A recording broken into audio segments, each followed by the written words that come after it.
By the way, that was Scritti Politti in Perfect Way. Fantastic group. That was one of my, that was off Cupid and Psyche, or Cupid and Psyche, some people call it.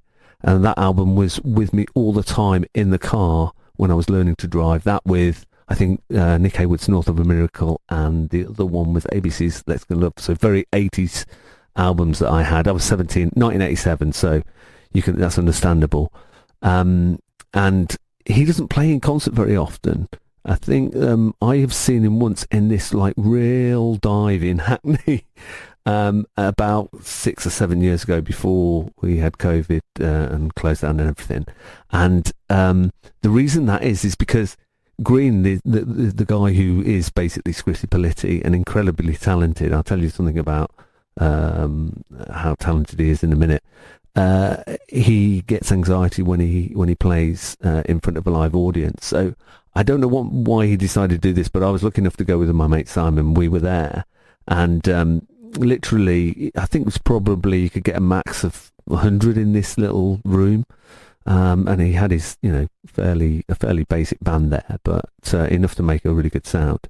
And yeah, he literally was just wandering around the room, and he'd been one of my heroes as a kid. And I'm going, oh, should I go and talk to him? And I went and talked to him, and he was a lovely bloke. And I said, oh, listen, I used to listen to you in my car when I was learning to drive.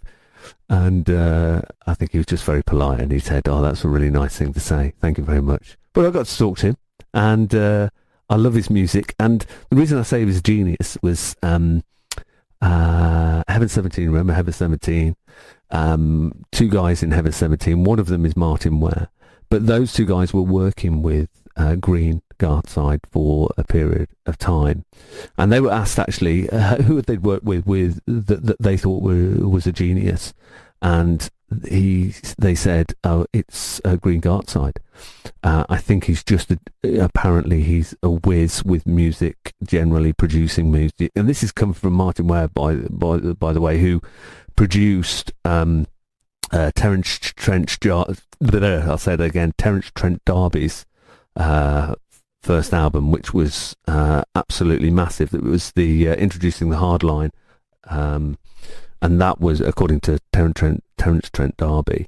And remember, that had loads of songs on it: Wishing Well, If You Let Me Stay, Dance Little Sister, Sign Your Name, all of those songs. And that was produced by Martin Ware from Heaven 17, if you didn't know that.